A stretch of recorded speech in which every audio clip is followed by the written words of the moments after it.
गर्मी में गाय और बैल का अनोखा प्यार। उफ, बहुत गर्मी लग रही है। काश कहीं थोड़ा सा पानी का घूंट मिल जाता। हाँ हाँ चांदनी, मैं अभी तुम्हारे लिए कहीं से थोड़ा सा पानी लेकर आता हूँ। चांद और चांदनी एक दूसरे से बहुत प्यार करते थे, मानो उनका तो जैसे जन्मों जन्मों का नाता था। दोनों एक दूसरे के लिए अपनी जान तक देने को संकोच नहीं करते थे। चांदनी 6 महीने की गर्भवती थी। चांद को उसकी बहुत चिंता रहती थी क्योंकि गर्मियों का मौसम चल रहा था। ये लो चांदनी, पानी पी लो। मैं तुम्हारे लिए ठंडा पानी लेकर आना चाहता था, लेकिन बड़ी मुश्किल से जल्दी जल्दी में यही पानी मिला मुझे। कितना ख्याल रखते हो तुम मेरा। कैसे ना रखूं चांदनी मैं तुम्हारा ध्यान, आखिर तुमसे और अपने होने वाले बच्चे से मैं इतना प्यार जो करता हूँ। क्या हुआ चांदनी, तुम अचानक से इतनी चिंता में क्यों आ गई? चांद, क्या तुम भूल गए? मालकिन ने कहा है कि आज हमें हमारा नया मालिक लेने आएगा। चांद, कहीं ऐसा ना हो कि मालकिन हमें अलग अलग व्यक्तियों को दे दे। एक ही घर में जाएंगे तो चिंता नहीं रहेगी, साथ में ही रहेंगे। लेकिन अगर हमें अलग अलग कर दिया तो? मेरा तो बहुत मन घबरा रहा है। मुझे बहुत डर लग रहा है। तुमसे दूर नहीं रहना चाहती। तुम घबराओ मत और ऐसे उल्टे सीधे ख्याल अपने मन में भी मत लाओ। सब ठीक हो जाएगा, हम एक ही घर में जाएंगे।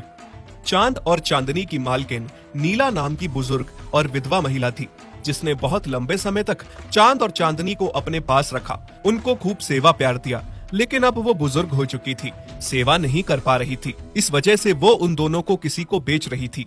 माँ जी, मुझे आपकी गाय से कोई मतलब नहीं है। मुझे सिर्फ बैल चाहिए, क्योंकि मुझे अपनी खेती बाड़ी करानी है। कौन इतना झंझट पालेगा? गाय साथ ले जाऊंगा तो उसकी सेवा करनी पड़ेगी, ऊपर से गर्भवती है, और कौन इसके और इसके बच्चे को देखेगा? गाय आप किसी और को दे दीजिए, मुझे बस बैल चाहिए। देखा चांद, जिस बात का मुझे डर था वही हुआ ना। ये आदमी सिर्फ तुम्हें ले जाने की बात कर रहा है, हमें अलग कर देगा। न जाने अब मालकिन क्या करेंगी। हाँ चांदनी, तुम घबराओ मत। देखो, मालकिन पर भरोसा रखो, क्या पता वो हमें समझे, वो ऐसा ना करे। देखो बेटा माधव, जानते हो मैंने इन दोनों को बहुत लंबे समय से रखा है, क्योंकि इन दोनों के बीच में बहुत प्यार है। बहुत प्यार करते हैं एक दूसरे से। हालांकि मुझे भी बैल की जरूरत नहीं थी, लेकिन मैंने इन्हें अलग करना ठीक नहीं समझा और चांद को भी अपने पास ही रखा। अब मैं बुजुर्ग हो गई हूँ, इन दोनों को समय से खाना पानी तक नहीं पूछ पाती, इसलिए मैं इन्हें दे रही हूँ। ये दोनों बहुत ही समझदार गाय और बैल हैं। भले ही जानवर हैं, लेकिन इंसानों से भी ज्यादा समझ और प्यार है इन दोनों में। अगर तुम्हें लेना है तो दोनों को ले जाओ, वरना मैं इन्हें अलग अलग करके किसी को भी नहीं दूंगी। तभी माधव कुछ सोचने लगता है। अरे ये तो इतना अच्छा हट्टा कट्टा बैल है, अगर इस गाय को साथ में नहीं ले गया तो ये बुढ़िया बैल भी नहीं देगी। इतने अच्छे बैल से हाथ धो बैठूंगा। ऐसा करता हूँ, इस गाय को भी साथ ले जाता हूँ, फिर बात का बाद में देखूंगा इसका क्या करना है। अरे माँ जी, मैं क्या कह रहा था कि आप मुझे ये गाय भी दे दीजिए, मैं इसकी अच्छे से सेवा करना चाहता हूँ। देखा चांदनी, तुम यूं ही घबरा रही थी। मालकिन कभी भी हमारे साथ गलत नहीं कर सकती। मालकिन अब बहुत बूढ़ी हो चुकी हैं, अब उनके बस का कुछ भी नहीं रहा है। वो हमारी देख रेख नहीं कर सकती हैं। शायद इसी वजह से हमें वो किसी को दे रही हैं। चांद, शायद तुम सही कह रहे हो, लेकिन आगे भी सब सही रहे, भगवान से यही प्रार्थना करती हूँ। जाओ मेरे बच्चों, मैं तुम दोनों को किसी को देना नहीं चाहती थी, लेकिन क्या करूँ, बहुत बुजुर्ग हो गई हूँ। पता नहीं कब स्वर्ग सिधार जाऊंगी तो तुम दोनों का यहाँ कौन होगा, इसलिए मैं तुम दोनों को किसी को सौंप रही हूँ। जाओ, तुम दोनों का प्यार यूं ही बना रहे, मेरा आशीर्वाद है। माधव चांद और चांदनी को वहाँ से घर ले आता है। दरअसल माधव की पहले एक बहुत बड़ी किराने की दुकान थी, लेकिन ग्राहकों के साथ उसका बोलचाल बिल्कुल ठीक नहीं था, जिस वजह से धीरे धीरे करके उसकी दुकान एकदम से बंद हो जाती है। अब उसके पास करने के लिए कुछ काम भी नहीं था, इसीलिए वो अपनी जो छोटी सी खेती बाड़ी थी उसी को करना चाहता था। लेकिन उसको करने के लिए भी वो 2 की बजाय 1 बैल चाहता था, क्योंकि वो बहुत ही लालची किस्म का इंसान था। उसकी ऐसी सोच थी, वो सोचता था कि अगर मैं 2 बैल रखूंगा तो 2 बैलों को खिलाना पिलाना पड़ेगा, इसीलिए वो एक ऐसा हट्टा कट्टा बैल चाहता था जिससे वो अकेले ही खेत जोत के सारे खेत में काम करवा सके। ऊपर से अब उसके ऊपर चांदनी की जिम्मेदारी भी आ गई थी। अरे अरे चांदनी, ये हमारा नया मालिक क्या कर रहा है? ये हम दोनों को अलग अलग क्यों बांध रहा है? ये गाय अब यहीं बाहर बंधेगी, इसकी यही असली जगह है। मेरे लिए तो ये बिना बुलाए मेहमान के बराबर है, जिसकी मुझे कोई जरूरत नहीं है। मेरे लिए मर भी जाए तो कोई फर्क नहीं पड़ता मुझे तो बस इस बैल से मतलब है जो अब मेरे खेतों में काम करेगा। माधव चांद और चांदनी को अलग अलग बांध देता है। चांद को वो गौशाला में रखता है और चांदनी को गौशाला के बाहर बांध देता है, जहाँ पर बहुत सारे मच्छर और बहुत ज्यादा गर्मी थी। चांद को खाने में हरी हरी घास और पानी देता है, जबकि चांदनी को भूखा रखता है। ये क्या चांद, हमारा नया मालिक तो बहुत ही बुरा है। मुझे तुम्हारे साथ यहाँ तो ले आया, लेकिन हम दोनों को एक दूसरे से अलग अलग रख दिया। नहीं चांदनी, मैं ये सब कुछ बर्दाश्त कर सकता हूँ, लेकिन तुमसे दूरी बर्दाश्त नहीं कर सकता, और वो भी ऐसी हालत में जब तुम गर्भ से हो। मालिक तुम्हें इतनी गर्मी में मच्छरों के बीच बाहर बांध रहे हैं, और वो भी बिना खाने और पानी के। चांदनी को भूखा देख चांद ने भी ना पानी पिया और ना ही घास खाई। ये क्या, इस बैल ने तो ना घास खाई और ना पानी पिया। कुछ ज्यादा ही प्यार नहीं दिख रहा है तुम्हें इस गाय के लिए? हाँ, मुझे क्या है, मत खाओ, काम तो तुम्हें फिर भी करना ही पड़ेगा। तुम्हारे पास बस 5 मिनट है। अगर तुमने चारा नहीं खाया तो मैं तुम्हें भूखे पेटी खेत ले जाऊंगा और अपने सारे के सारे खेतों के काम करवाऊंगा।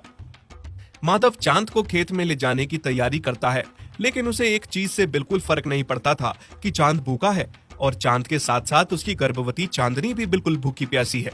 चांद को खेत में ले जाता है और उससे बहुत सारे खेतों में काम करवाने लगता है। खेतों से जब माधव घर आ जाता है और चांद देखता है कि चांदनी भूखी और गर्मी में बेहाल बेहोश पड़ी है। चांद, मेरी बहुत बुरी हालत है। मुझे बहुत डर लग रहा है कि मेरा बच्चा भूखा प्यासा गर्मी से मर ना जाए। चांदनी, चांदनी, मेरी तरफ देखो, मेरी तरफ देखो चांदनी, मुझसे बात करो। मैं कुछ नहीं होने दूंगा तुम्हें और अपने बच्चे को।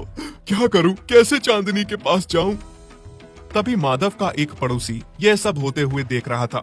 वो माधव से कहता है, अरे अरे बेशरम माधव, इतना भी क्रूर इंसान मत बन। तेरी इन्हीं हरकतों की वजह से तेरा पहला कारोबार भी ठप हो गया था।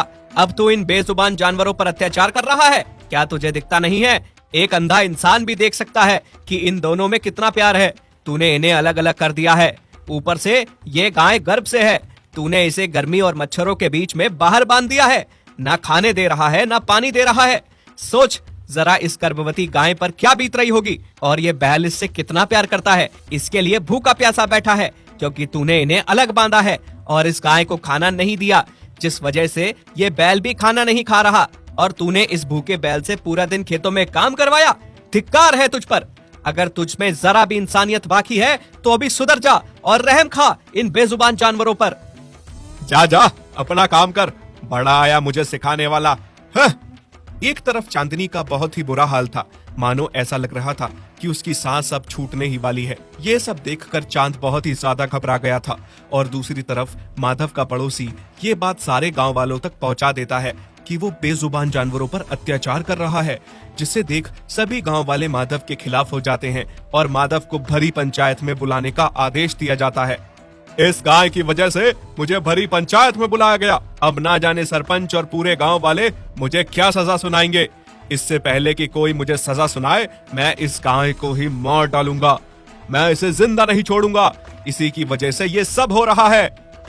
माधव को ये लग रहा था कि भरी पंचायत में अब उसकी सब निंदा करेंगे और उसकी बहुत बेइज्जती होगी। उसे ना जाने कौन सी सजा सुनाई जाएगी। इस सब की वजह से चांदनी को मार रहा था। माधव गुस्से में डंडा उठाता है और गर्भवती चांदनी को जोर जोर से मारने लगता है। चांदनी पहले से ही भूखी प्यासी और गर्मी से बेहाल थी, जिस वजह से वो मार खा खा के बेहोश हो जाती है। ये सब देख के चांद को बहुत बुरा लगता है और वो खून के आंसू रोने लगता है। बस कीजिए मालिक, अब मेरा बच्चा मर जाएगा और मेरी सांसें छूटने ही वाली है। तेरी वजह से ये सब हुआ है। तू मनहूस गाय, जब से आई है तब से ये सब हो रहा है। आज तो मैं तुझे मार ही डालूंगा। मालिक बस कीजिए, मेरी चांदनी मर जाएगी, छोड़ दीजिए उसे। चांदनी मार खा खा के बेहोश हो चुकी थी, लेकिन माधव का डंडा नहीं रुक रहा था। तभी चांद को अचानक से बहुत ज्यादा गुस्सा आ जाता है और वो पूरा जोर लगाकर खूंटे से अपने गले की रस्सी तोड़कर माधव को टक्कर मारता है और लगातार टक्कर मार मार के माधव को जख्मी कर देता है, जिस वजह से माधव की जान ही चली जाती है। चांदनी, तुम ठीक हो ना? एक बार आंखें खोलो, मेरी तरफ देखो, तुम ठीक हो ना? ये लो, पानी पियो थोड़ा सा। हाँ चांद, मैं ठीक हूँ और हमारा बच्चा भी बिल्कुल सुरक्षित है। अगर तुम समय पर आकर नहीं बचाते तो हम दोनों आज मर जाते। तुम ठीक हो चांदनी, मैं बहुत खुश हूँ कि तुम ठीक हो। मुझे लगा कि तुम और मेरा बच्चा मुझे छोड़कर चले गए। मैंने सोच लिया था कि अब मेरा भी जीने का कोई फायदा नहीं है। शुक्र है भगवान का कि तुम ठीक हो। अब हम कभी अलग नहीं होंगे। हम अपनी एक अलग दुनिया बसाएंगे जहाँ पर कोई भी इंसान हमारा मालिक नहीं होगा। बच्चे को लेकर यहाँ से बहुत दूर चले जाएंगे। चांद अपनी चांदनी को लेकर वहां से बहुत दूर चला जाता है, जहां पर कोई इंसान किसी जानवर का मालिक नहीं होता। और दूसरी तरफ जब गांव वालों को ये पता चलता है कि माधव को उसके किए की सजा मिल गई है, तो सारे गांव वाले बहुत खुश होते हैं। इस तरह से थोड़े समय बाद चांद और चांदनी एक छोटे से बच्चे को जन्म देते हैं और माता पिता बन जाते हैं। दोनों अपने छोटी सी दुनिया में बहुत खुश रहते हैं। राम जी के पास एक गाय थी जिसका नाम चांदनी था और एक बैल था जिसका नाम चांद था। चांदनी बहुत जल्द एक बच्चा देने वाली थी। राम जी अपनी गाय और बैल से बहुत ही प्यार करता था। चांदनी और चांद एक दूसरे से बहुत प्यार करते थे। चांद तो मानो पति की तरह चांदनी का ख्याल रखता था। एक दिन राम जी अपनी पत्नी लक्ष्मी से कहता है, लक्ष्मी, ओ लक्ष्मी, अब जल्द ही हमारे भाग खुलने वाले हैं। बहुत जल्द चांदनी को बच्चा होने वाला है। उसके बाद चांदनी खूब सारा दूध देगी। उस दूध को बेचने मैं शहर जाऊंगा। हम खूब सारे पैसे कमाएंगे। हाँ जी, आप सही कह रहे हैं। फिर कुछ दिन बाद चांदनी एक छोटे से बछड़े को जन्म देती है। राम जी और लक्ष्मी बहुत खुश हो जाते हैं। कुछ ही दिनों में राम जी की अच्छी खासी कमाई चलने लगती है। चांदनी जो भी दूध देती थी, राम जी उसे सुबह शहर जाकर बेचता था। फिर एक दिन राम जी दूध बेच के शहर से घर लौटा। तभी पीछे से एक आदमी राम जी को आवाज लगाता है, राम जी भाई, सुनिए तो। हाँ बोलो, क्या बात है भाई? भाई, मैं यहाँ से गुजर रहा था, तभी मेरी नजर तुम्हारे बैल पर पड़ी। तुम्हारा बैल मुझे बहुत अच्छा लगा। मैं बैलों का व्यापारी हूँ। मैंने देखा तुम्हारे पास तो एक ही बैल है। तुम एक बैल का क्या करोगे? मैं तुम्हें इसके अच्छे दाम दूंगा। अगर तुम चाहो तो मुझे बेच दो। नहीं नहीं भाई, मुझे अपने बैल से बहुत प्यार है। उसके यहाँ रहने से मेरा कोई नुकसान नहीं है। मैं उसे नहीं बेचना चाहता। ठीक है भाई, कोई जबरदस्ती नहीं है, पर तुम जब भी इस बैल को बेचना चाहो तो मुझे ही बेचना। फिर वो आदमी वहाँ से चला जाता है। पीछे खड़ी लक्ष्मी सारी बातें सुनती है और रात को खाना खाते समय राम जी से कहती है, आपने उस आदमी को बैल बेचने से मना क्यों किया जी? तो तुम क्या चाहती हो, मैं चांद को बेच दूं? जानती हो ना, जब हमारे पास कोई नहीं था तो हमें छोटा सा चांद रास्ते में मिला था, और फिर जब से हम उसे घर लाए हैं तो मानो हमारी किस्मत ही बदल गई। उफ, आप कितना दिल से सोचते हैं जी।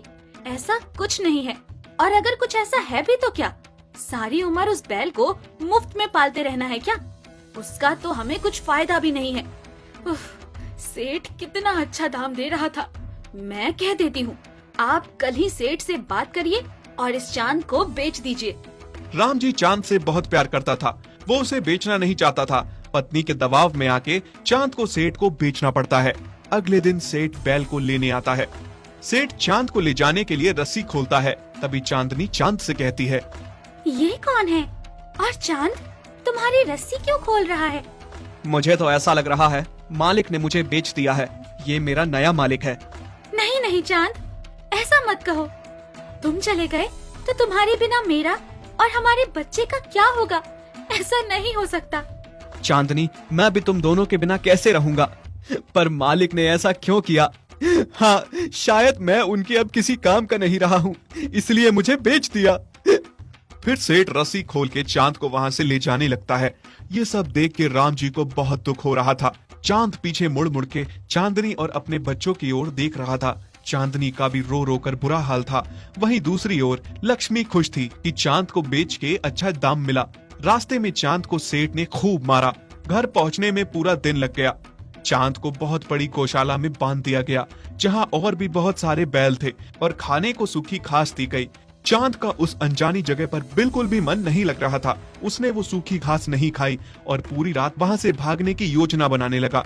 वहीं दूसरी तरफ चांदनी ने भी चारा नहीं खाया, वो भूखी प्यासी ही थी। चांद जिस रस्सी से बंधा था उसे उसने खींचकर तोड़ दिया। अगले दिन जब चांदनी ने देखा तो चांद उसके सामने था। चांदनी को अपनी आंखों पर यकीन नहीं हो रहा था कि चांद लौट आया था। अब मैं तुम्हें छोड़कर नहीं जाऊंगा। सच? तभी राम जी बाहर आकर देखता है चांद लौट आया है। उसे अपनी आंखों पर यकीन नहीं हो रहा था। लक्ष्मी, अरे ओ लक्ष्मी, देखो तो कौन आया है। कौन आया है? देखो, चांद लौट आया है। अब मैं उसे जाने नहीं दूंगा। तुम क्या इसके लौटने पे खुश हो रहे हो? सेठ को बुलाओ, इसको यहाँ से ले जाए। हाँ, इस बैल को फ्री का खाना खाने की आदत है, तभी वापस आ गया है। अगले दिन सेठ फिर से चांद को ले जाने आता है। ये फिर से आ गया। नहीं नहीं, मैं नहीं जाऊंगा। हे भगवान, मालिक, ऐसा क्यों कर रहे हैं? क्यों हमें अलग कर रहे हैं? सेठ चांद को फिर से ले जाने लगता है। इस बार वो उसे मारता नहीं है। घर पहुंच के उसे गौशाला में बांध देता है। उसे फिर से सूखी घास खिलाई जाती है। चांद को इस बार एक मोटी रस्सी से बांध दिया जाता है ताकि वो भाग न सके, पर फिर भी वो वहां से भागने के बारे में सोचना नहीं छोड़ता। इस बार भागूंगा तो चांदनी और अपने बच्चों को लेकर कहीं दूर जाऊंगा ताकि फिर से हमें कोई अलग ना कर सके। वहीं दूसरी ओर चांदनी चांद के बिना बहुत उदास थी। उसके लिए चांद के बिना रहना एक एक दिन मुश्किल हो रहा था। उसने खाना पीना छोड़ दिया था। ये देखकर राम जी और लक्ष्मी बहुत दुखी हो रहे थे। देखिए ना जी, हमारी लक्ष्मी को अचानक से क्या हो गया है? अच्छी भली थी, अचानक से इतनी बीमार कैसे हो गई? ये सब तुम्हारे कारण हुआ है। तुम्हारे साथ मैं भी इस पाप का भागीदार बन गया हूँ। हाँ, मेरे कारण? मैंने क्या किया? क्या तुम अंधी हो गई हो? तुम्हें दिखता नहीं है चांद और चांदनी का प्यार? वो दोनों एक दूसरे से कितना प्यार करते हैं। चांदनी का बच्चे का बाप भी चांद ही है। तभी चांद भाग भाग कर अपने परिवार के पास लौट आता है और हमने किसी के परिवार को तोड़ा है। इसका पाप तो हमें जरूर लगेगा। आप सही कह रहे हैं जी, मुझसे बहुत बड़ी भूल हो गई। पैसों के लालच में मैंने ये क्या कर दिया। आप कल ही जाकर सेठ को उसके पैसे वापस कर दीजिए और चांद को घर ले आइए। उधर चांद पूरी रात रस्सी को तोड़ने में लगा रहता है। आखिरकार उसकी मेहनत रंग लाई। वो उस मोटी रस्सी को तोड़ने में कामयाब हो ही जाता है और रात में वहां से भाग जाता है। रात के अंधेरे में वो रास्ता भटक जाता है और चलते चलते बहुत थक जाता है। ऊपर से भूख और प्यास से बहुत बुरा हाल था। फिर चांद को एक जगह हरी घास का खेत दिखता है। चांद उस खेत में घुस जाता है और घास खाने लगता है। तभी कुछ लोग उसे घेर लेते हैं और पकड़ के एक छोटी सी अंधेरी गौशाला में बांध देते हैं। यहाँ पहले से बहुत दुर्बल पड़े हुए डरे जानवर थे। राम जी अगले दिन सेठ के पास चांद को लेने के लिए पहुँचता है, पर सेठ से उसे पता चलता है कि चांद फिर से भाग गया। राम जी आके अपनी पत्नी को बताता है। दोनों चांद के लिए बहुत चिंतित होते हैं। हमारा चांद कहाँ गया होगा? अभी तक तो वो घर पहुँच जाता, पर उसका कोई अता पता ही नहीं है। कहाँ गया होगा वो भूखा प्यासा? आप सही कह रहे हैं जी, पर आप चिंता मत करिए, सब ठीक हो जाएगा। वहीं दूसरी तरफ चांद का उस कैद में दम घुट रहा था। वो सोच रहा था भगवान ने उसकी कितनी बुरी किस्मत लिखी है और कितना और दुख देखना बाकी है। मुझे तो लग रहा है कि मैं अब मर जाऊंगा। नहीं नहीं, इतनी तकलीफ उठाने के बाद अब मैं हार नहीं मानूंगा। मुझे कुछ भी करके अपने बच्चों और चांदनी के पास पहुंचना है, बस। तभी चांद दीवार को तोड़ने की सोचता है। क्योंकि दीवार कच्ची थी, उसने सींग मार मार कर दीवार तोड़ दी। लेकिन तभी वहां गौशाला का मालिक आ जाता है और चांद को बहुत मारता है। चांद को इतना मारा जाता है कि वो जमीन पर गिर जाता है। ये देख के सारे जानवर गुस्सा हो जाते हैं और सारे उस आदमी पर टूट पड़ते हैं और उसे मार डालते हैं।